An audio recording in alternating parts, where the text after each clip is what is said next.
Hey friends, Elizabeth here from Plant-Based Bride, and I'm here today with a little drawing tutorial for line art animals. If you watched my April Plan With Me video, you saw the line art animals that I featured in my spreads, and I got a number of questions asking for me to do a tutorial on those animals or just talk about my process, any tips I might have, and to see more animals in this kind of style. So I decided to do just that, and it is this video. So I hope you enjoy it. So for general tips, I would say the number one thing is to start in pencil. That is always my first recommendation. As you can see here, I drew them all in pencil first. So sketch out your idea, use reference photos of both real animals and artistic or more abstract representations of animals to get an idea of the position you want your animal to be in and some interesting ways that you can represent parts of animals without it being incredibly literal. So something I really like about this sleeping cat that I've drawn here is that it is very basic, simple lines that give you the impression of a cat without actually drawing the entire cat. There's barely any indication of a head, and yet you know that that cat has a head, and that head is obvious. You can do that style of line art. You can do something like what I did with the dog here that is a more realistic shape of a dog, and almost the entire dog is kind of drawn out, but it's pretty much a simple outline. And then you get some of them that are a bit more abstract, like on the other page where you see the bear, for example, or the fox, and they have a bunch of extra lines there, and there's a lot of geometric shapes thrown in there, but it's just another way to approach doing sort of an abstract, simple line drawing of an animal. So like I said, start in pencil, sketch out your idea using various reference photos. Reference photos are your best friend. I almost never draw without them, to be honest. I love reference photos. I'm not great at coming up with things just from the top of my head with nothing to look at. I love getting inspired, which is why Pinterest is such an amazing tool. If you're not on Pinterest, get on there. If you're not following me on Pinterest, start following me. I will have it linked below. I have a bunch of different boards that are awesome, but especially relevant to you probably would be either my art board, which has a bunch of beautiful art that inspires me, and also my Bujo board, which is all kinds of bullet journal goodness. So as you're drawing in pencil with your reference photos, don't be afraid to erase and redo it over and over again. Believe me, I redid things a million times in coming up with these line art animals and sketching them out in pencil. That's totally fine. You're not a failure just because you can't actually draw a line art animal in one perfect single line in pen your first try, because I think most people probably don't do that.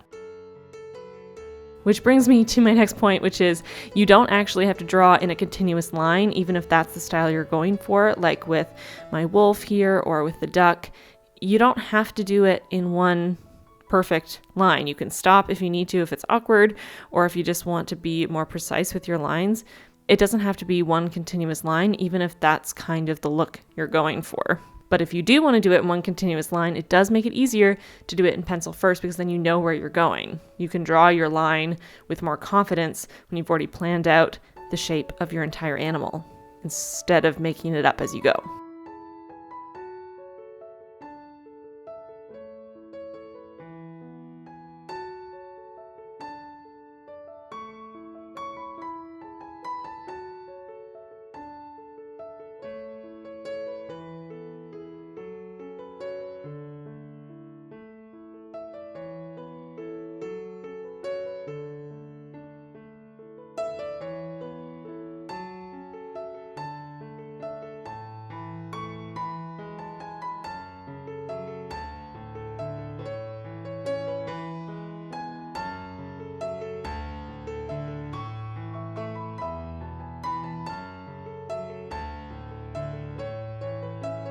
Once you've drawn out your animal in pen, you can always add extra little details if that's something you're interested in.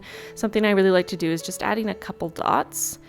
Those sort of indicate shading to me or features of certain animals. So I did a couple dots on the fish's head there. That kind of feels like shading. On the edge of that fish's head, that's away from the light source. You can also do them to indicate specific features on an animal, like on the deer, adding a couple dots. For me, deer often have an association with their speckled fur, so those dots for me really represent a deer. But they can also just be an artistic embellishment, something that you think adds something interesting to your drawing. And they don't have to be dots, they can be lines. You can do more pointillism, tiny little dots to indicate shading in a more realistic looking way rather than a more abstract way. It's completely up to you, which is something that I really like about this style of drawing. Another tip that I like to use in my own line art drawings is if I'm putting multiple animals together in a scene or an animal along with other things like plants or inanimate objects,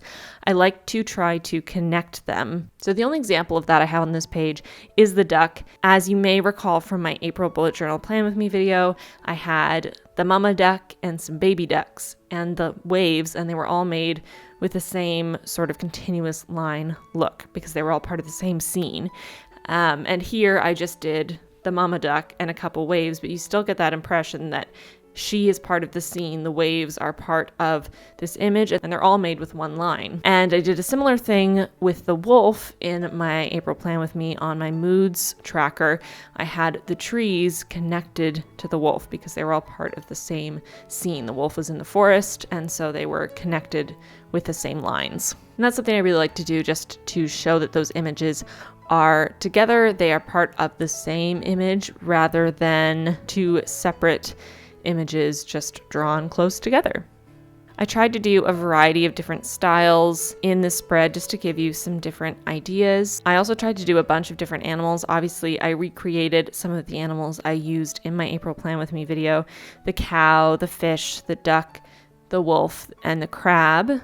I also recreated one of my favorite cat drawings from my November Plan With Me video, which I believe was the first time I did this simple line art style. It's when I did my cat theme, which I will link if you haven't seen that video yet. It's a bunch of different line art drawings of cats, so if you're a cat fan, you may like that video for some more ideas. And then I tried to pick out a bunch of other animals that I like to represent, just to give you folks some ideas, but I'm sure that I missed some of your favorite animals. Please let me know in the comments below if I did miss your favorite animal, or if there was an animal you really wanted to see that I didn't do, because I could potentially make a part 2 of this video with a bunch more animals that I didn't do this time. So if there is a specific animal you'd like to see that I didn't represent here, let me know in the comments below. Also, let me know in the comments below which of these animals on this spread is your favorite. I think my favorite's probably the deer, or maybe the bear. The pig is really cute too, and obviously I'm such a cat lady, so I love the cat. I don't know, I love them all equally. Anyway, I hope you folks enjoyed this video. I hope it helped to inspire you to try out line art style drawing if you haven't tried it already. It is lots of fun, and one of my favorite things about it is that it is a very accessible form of art. It's such a simple representation of something that even if you have little to no drawing experience or skill, you can still come up with something cool and fun, and that's something that I really like about it. As always, if you recreate any of these drawings, I would love to see them. Tag me on Instagram. My handle is @ElizabethTurn. It will also be on the screen and in the description box there. And I will see you all very soon in another video. Bye, folks.